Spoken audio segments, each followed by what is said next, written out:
Assalamualaikum warahmatullahi wabarakatuh.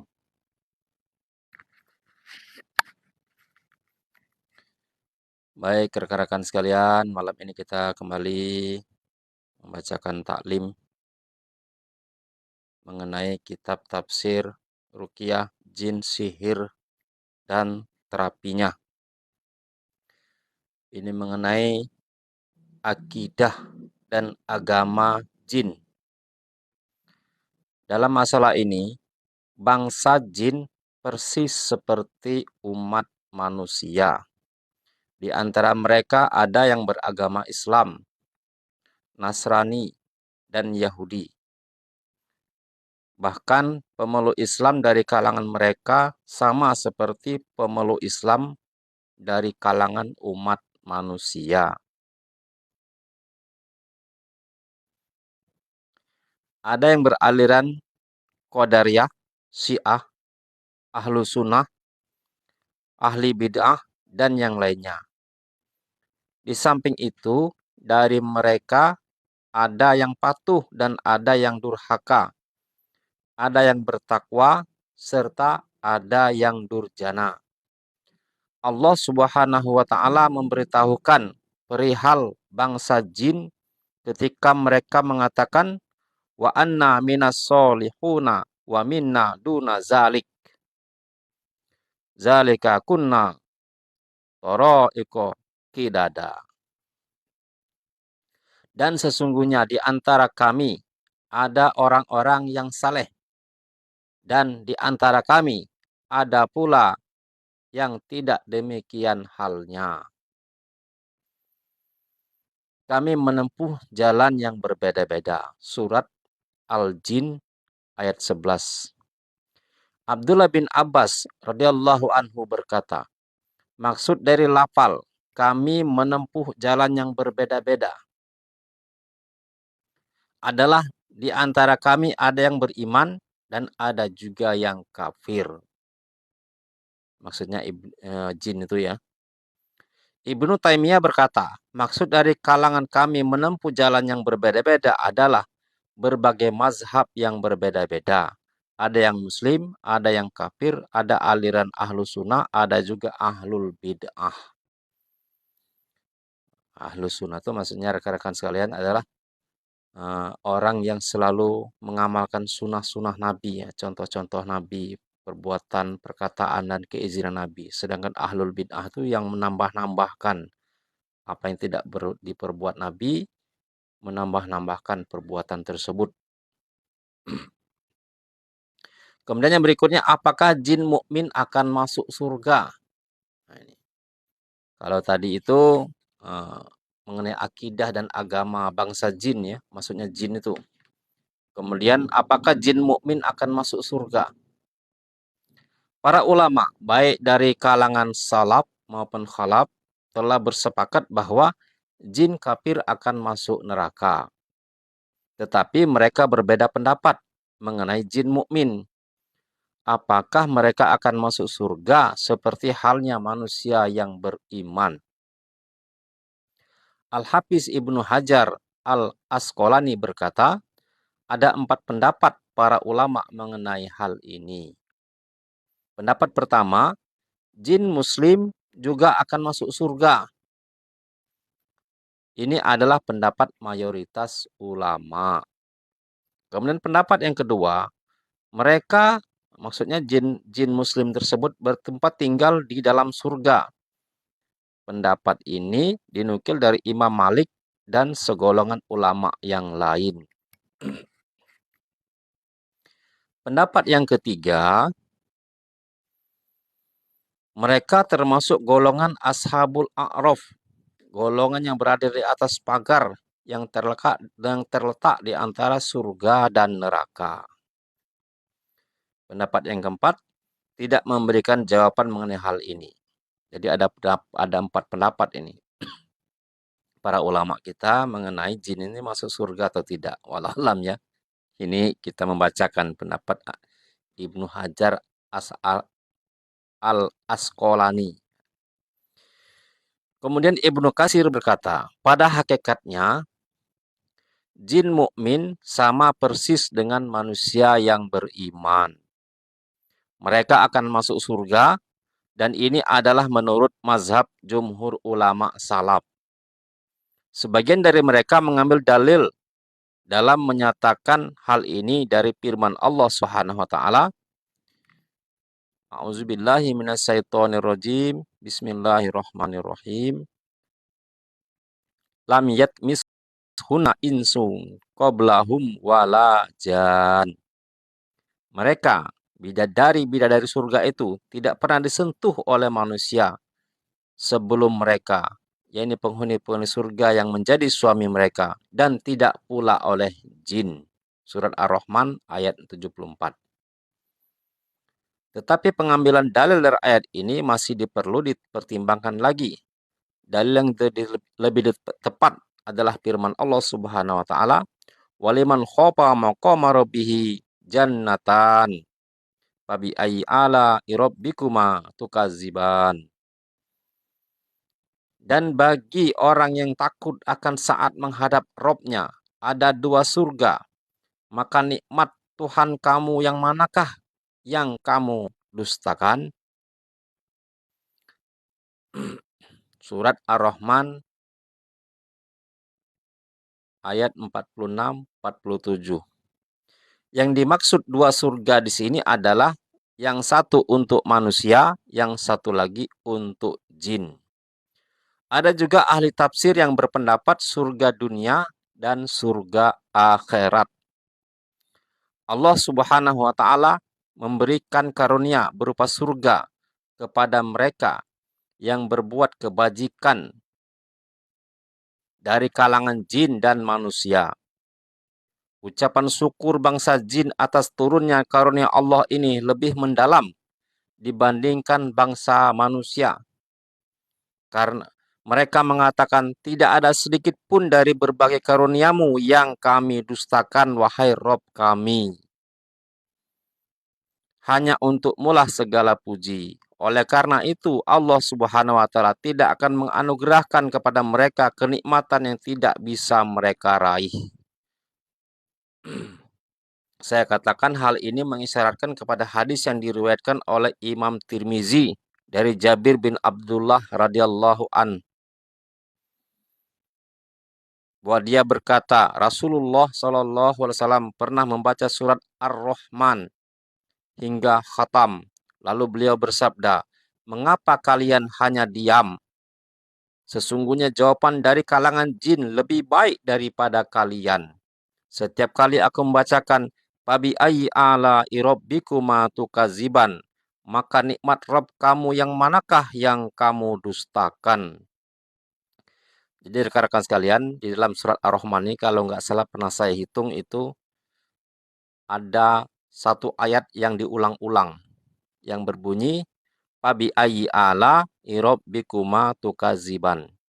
Di mana dalam ayat tersebut Allah memberikan semacam kenikmatan, semacam janji-janji kepada manusia, kepada kita, dan juga menyampaikan tentang kenikmatan-kenikmatan yang ada di dunia ini.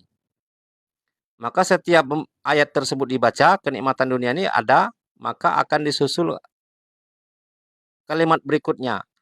Fabi ayyi ala rabbikuma tukadziban. Yang artinya nikmat Tuhan kamu yang manakah yang kamu dustakan itu? Nah, artinya nikmat-nikmat Allah ini ditanya oleh Allah. Yang mana yang kamu dustakan itu? Karena pada hakikatnya ketika ada akhirat, semua kenikmatan itu akan kita akui. Bahkan para sahabat bertanya kepada Nabi, nikmatnya kencing saja, mohon maaf ini, buang air kecil saja, itu akan ditanya. Dapat dibayangkan rekan-rekan sekalian, banyak orang tidak bisa kencing, atau menahan kencing, menahan buang air kecil, atau tidak bisa buang air kecil. Itu jadi penyakit. Maka ketika kita bisa membuang air kecil, ya kencing katakanlah gitu ya, maka akan ada rasa kenikmatan dalam hati kita. Perasaan kita maupun badan fisik kita jadi sehat. Bayangkan kalau nggak bisa kencing, mau kemana itu kotoran air kita. Jadi suatu kenikmatan. Maka ketika sahabat menanyakan kepada Nabi SAW, apakah kenikmatan kencing juga akan ditanya, akan dihitung, akan dihisap? Benar. Karena itu merupakan kenikmatan. Padahal itu baru satu perkara saja ya, rekan-rekan sekalian. Mari kita lanjutkan. Mereka yang para jin selalu mengatakan, tidak ada sedikit pun dari berbagai karuniamu yang kami dustakan, wahai Rob kami. Hanya untukmu lah segala puji. Jadi dalam surat Ar-Rahman itu, ayat yang berbunyi, Pabi ayi ala irobbikuma tukaziban, itu lebih kurang 33 ayat, kalau nggak salah saya hitung. Itu sudah lama saya hitungnya tuh, kalau nggak salah ya. Karena ayatnya itu seluruhnya berjumlah 76, 76 ayat. Nah, 33 ayat itu sama semua. Babi ayi ala irob bikuma tukaziban. Nah, ayat ini kalau kita bacakan menurut keterangan Nabi SAW, para jin muslim yang mendengarkan ayat-ayat yang dibacakan dari surat Ar-Rahman, mereka akan menjawab. Yang lebih kurang artinya, tidak ada sedikit pun dari berbagai karuniamu yang kami dustakan, wahai Tuhan kami. Karena kalimatnya mengatakan ayat itu Fabi ayyi ala irabbikuma tukaziban. Maka Allah bertanyakan kepada kita. Itu suatu kalimat pertanyaan. Nikmat manakah yang kamu dustakan? Maka para jin yang mendengar menjawab. Tidak ada sedikit pun yang kami dustakan. Semuanya disyukuri akan nikmat-nikmat Allah yang diberikan kepada kita. Maka Nabi mengatakan kepada para sahabat ketika membaca ini, kok kamu diam saja kalau bahasa kita nih. Sedangkan bangsa jin yang mendengarkan ini, mohon maaf ini maksudnya jin muslim, mereka menjawab, kami tidak akan mendustakan. Artinya memang mengakui semua nikmat yang ada dalam diri kita ini atas karunia dari Allah Subhanahu wa taala. Termasuk sekarang ini rekan-rekan sekalian nikmat teknologi. Yang dulu mungkin nikmat teknologi itu masih terbatas ya. Ketika zaman Nabi, nikmat teknologi itu masih sangat terbatas. Misalnya teknologi membuat parang, pedang, membuat panah, itu teknologi juga kan? Belum ada teknologi televisi, telepon, apalagi sekarang ada TikTok, ada uh, bisa internet. Ini merupakan nikmat juga. Nah, nikmat inilah kita gunakan untuk mensyukuri kepada Allah Subhanahu wa taala. Kita pergunakan seoptimal mungkin untuk sebesar-besarnya manfaat sesama kita, sesama rekan-rekan kita, sesama saudara-saudara kita. Ini rekan-rekan sekalian. Kemudian Ibnu Taimiyah berkata, di akhirat kelak, jin yang kafir akan disiksa. Dan inilah sudah menjadi kesepakatan kalangan ulama. Sedangkan jin yang beriman akan masuk surga. Dan ini adalah pendapat jumhur ulama. Dia berkata, ada sebuah riwayat yang mengatakan bahwa mereka berada di Rabdul Jannah, suatu tempat di surga yang bisa dilihat bangsa manusia, namun penghuninya tidak bisa melihat mereka. Pendapat ini dinukil dari Imam Malik, Imam Syafi'i, Abu Yusuf, dan Muhammad. Dua ulama terkemuka yang merupakan murid Abu Hanifah. Ada juga yang mengatakan bahwa ganjaran diperoleh kalangan jin adalah keselamatan dari api neraka. Pendapat ini dinukil dari Imam Abu Hanifah. Walau alam. Jadi menurut Ibnu Taimiyah ini bahwa jin itu nanti yang masuk surga itu ditempatkan yang bernama Robdul Jannah. Ya, ada satu tempat di surga nanti, jin-jin yang masuk surga itu dimasukkan, dikumpulkan di sana. Ya, dalam arti kata luas ya, bukan seperti karantina gitu yang kecil. Tidak ya, luas. Nah, di situ semua bangsa manusia bisa melihat jin-jin itu. Artinya ya pemukimannya gitu kan, tempatnya mereka tuh bisa kelihatan, tembus pandang. Sedangkan bangsa jin itu tidak bisa melihat kita, manusia, ketika di surga itu. Walau alam ya, ini pendapat Ibnu Taimiyah yang juga dinukilkan dalam kitab-kitab para ulama yang lain seperti Imam Malik, Imam Syafi'i, Abu Yusuf, dan Muhammad. Jadi di kitab-kitab mereka juga dituliskan seperti itu. Bahwa jin itu tidak bisa melihat kita nanti ketika di surga. Tetapi kita bisa melihat mereka. Mungkin kebalikannya ya. Ketika di dunia ini kita tidak bisa melihat jin, tetapi jin itu bisa melihat kita, bisa melihat perbuatan kita, bahkan mereka bisa menjadi saksi bagi kita itu. Karena mereka melihat kita, walaupun kita sendirian, mereka jadi saksi. Bisa saja dia menceritakan dengan teman-temannya atau ada orang yang bersahabat dengan jin bercerita kepada manusia sehingga manusia tahu. Kadang-kadang ada orang tahu kondisi kita lagi apa, di mana posisi tahu karena ada kerjasama tadi dengan bangsa jin yang melihat kesaksian tempat kita. Seperti rekan-rekan sekalian, mungkin rekan-rekan sekalian yang mengetahui eh, tempat saya itu mungkin dari bangsa jin juga bisa. Nah, ini. Walau alam ya, ini sekedar yang kita bacakan. Kemudian berikutnya, jin takut kepada manusia. Ibnu Abid Dunya meriwayatkan bahwa Mujahid pernah berkata, pada suatu malam, ketika saya sedang melakukan sholat, tiba-tiba sesosok makhluk yang mirip anak kecil berdiri di hadapan saya. Dia berkata, saya pun kemudian maksudnya Mujahid ini berkata, saya pun mendekatinya dan menangkapnya. Tetapi dia segera meloncat ke belakang tembok hingga saya mendengarkan suara loncatannya. Dan setelah itu dia tidak pernah datang lagi. Mujahid melanjutkan, sesungguhnya bangsa jin merasa takut kepada kalian. Sebagaimana kalian juga merasa takut kepada mereka. Mujahid juga berkata, setan lebih takut kepada kalian daripada rasa takut kalian kepadanya. Jika dia muncul di hadapan kalian, janganlah kalian merasa takut kepadanya. Karena jika kalian takut, dia akan mampu mengendarai atau menguasai kalian. Tetapi hampirlah dia, karena dia akan pergi. Al-Hafiz Abu Bakar Muhammad bin Sulaiman Al-Baghindi berkata, Ahmad bin Bakar bin Abu Maimunah bercerita kepada kami. Riyas bercerita kepada kami bahwa Mujahid berkata, setiap kali saya melaksanakan sholat, setan selalu menjelma di hadapan saya dalam bentuk Abdullah bin Abbas radhiyallahu anhu. Maka saya teringat dengan perkataan Ibnu Abbas radhiyallahu anhu. Suatu ketika saya meletakkan pisau di samping tempat sholat, tiba-tiba setan menjelma di hadapan saya. Saya pun menghampirinya dan menusuknya hingga makanannya terjatuh. Setelah itu saya tidak pernah lagi melihatnya.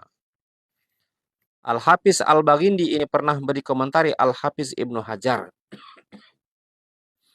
Dia seorang rawi yang terkenal, mudalis, suka menutup-nutupi, menipu dalam meriwayatkan. Meski dia juga orang yang jujur dan terpercaya. Tetapi saya katakan dalam riwayat ini, Al-Baghindi menggunakan metode tahdis atau bercerita. Dengan begitu, ketadlisannya tidak dianggap. Jadi sekedar cerita, walau alam ya kebenarannya, bahwa Mujahid ini sholat, ada anak kecil di depan dia nih. Dalam riwayat yang pertama tadi, anak kecil ini mau dekatnya berlari, loncat, takut. Mau ditangkapnya takut. Yang kedua ini bahkan dia pakai pisau. Nah, ditikamnya, walau alam ya. Ini sekedar cerita menurut Al-Baghindi yang dikomentari oleh Ibnu Hajar, itu hanya cerita, yang namanya cerita ya walau alam ya. Kita juga tidak bisa berhusnuzon ya, bersangka buruk dengan mereka, suuzon dengan mereka. Kita tetap berhusnuzon, bersangka baik pada mereka. Yang jelas apa yang kita bacakan ini, apa yang rekan-rekan kalian dengar sebagai referensi kita. Referensi kita, oh begitu ceritanya. Semuanya walau alam, hanya Allah yang mengetahui. Kemudian jin juga merasa dengki kepada manusia. Ibnul Qayyim berkata, ada dua jenis mata, mata manusia dan mata jin. Dalam sebuah hadis sahih riwayat Ummu Salamah bercerita, Rasulullah SAW pernah melihat seorang budak perempuan yang wajahnya terdapat warna kuning, suf'ah, yang berada di dalam rumahnya Ummu Salamah.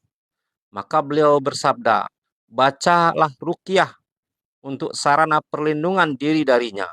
Karena dia memiliki pandangan. Pandangan itu ya, lihat gitu. Husain bin Mas'ud Al-Fara berkata, maksud dari sub'ah adalah pandangan yang datang dari jin.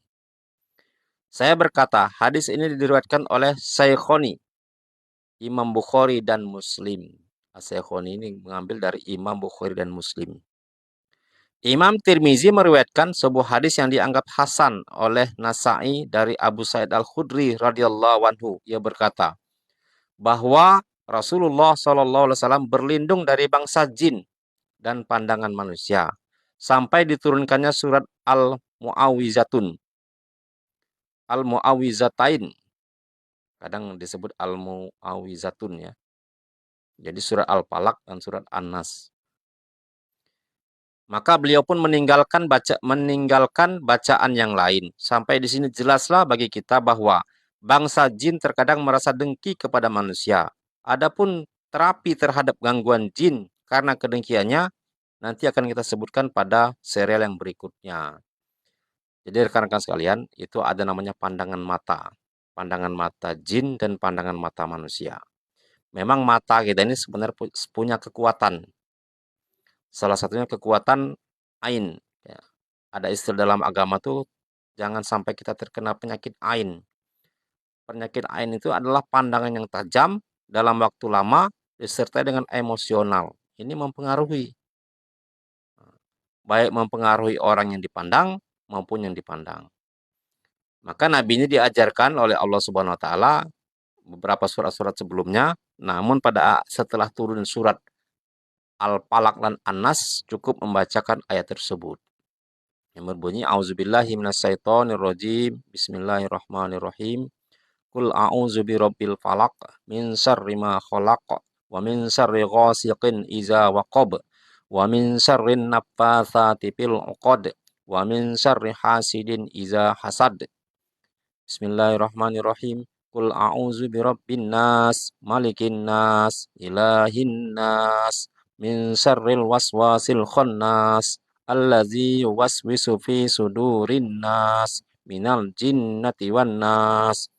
Ini rekan-rekan sekalian punya riwayat, jangankan kita, sahabat-sahabat Nabi, keluarga Nabi juga pernah terkena namanya penyakit ain. Nah, penyakit ain itu akhirnya penyakit pandangan mata ini, baik dari pandangan mata manusia maupun jin sama berbahaya bagi manusia. Nah, penyakit pandangan mata ini, rekan-rekan sekalian, ada yang tidak terasa bagi kita. Tidak terasa maksudnya seolah-olah tidak ada dampak. Padahal dirasakan akibatnya, tetapi kita tidak tahu. Contoh, mungkin rekan-rekan, ini mohon maaf ya yang saudara-saudara yang muslim tentunya. Pada satu ketika kadang-kadang kita malas untuk beribadah, malas untuk berbuat baik. Kemudian kadang-kadang badan kita terasa berat untuk mengerjakan sesuatu. Jangankan untuk ibadah, untuk pekerjaan dunia saja kadang-kadang berat. Untuk kerja kadang malas. Kadang nyata-nyata. Di depan mata kita itu secara hitungan bakal ada duitnya, ada cuannya. Tapi kadang-kadang kita malas. Ini bisa juga disebabkan oleh penyakit ain. Jadi penyakit ain ini bisa dalam hipnoterapinya, yang pernah saya pelajari juga, bahwa bisa mempengaruhi seluruh tubuh manusia.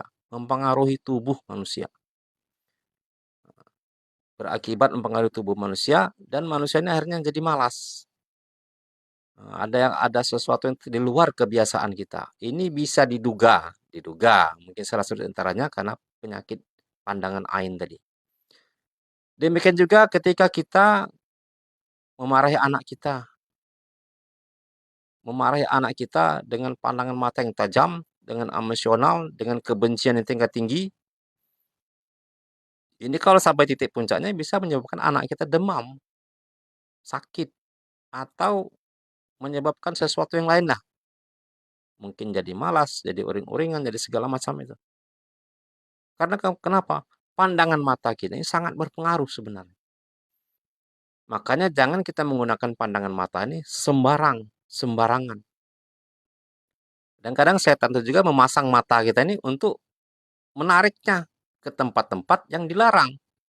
Seperti wanita gitu. Mohon maaf ya, terutama yang melanggar auratnya.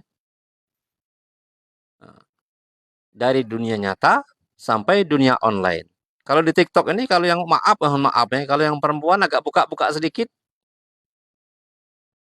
banyak yang nonton, banyak yang nonton.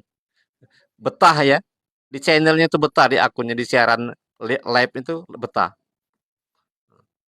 Setan itu mempengaruhi siapa saja, termasuk saya juga. Kadang kita lebih betah karena lihat mungkin cantik, mungkin seksi, mungkin putih, mungkin bersih, mungkin ramah, mungkin bagus segala macam. Akhirnya kita lama-lama di situ. Kadang-kadang kita lebih mengutamakan emosional dibandingkan rasional. Tapi sebagai manusia saya kira mungkin wajar-wajar saja. Tetapi dalam kacamata agama ya kita jangan berlebihan ya. Kita harus juga mengutamakan rasional. Kira-kira tontonan yang kita tonton ini bermanfaat atau tidak, menambah keilmuan kita apa tidak, menambahkan keberkahan dalam hidup kita atau tidak, menambahkan cuan kita atau tidak, walaupun tidak secara langsung. Demikian rekan sekalian, karena ini sudah menjelang Isya, sudah azan di masjid, kita akhiri dulu sementara ini. Ada kesempatan lain waktu kita sambung lagi. Wabillahi taufik wal hidayah. Wassalamualaikum warahmatullahi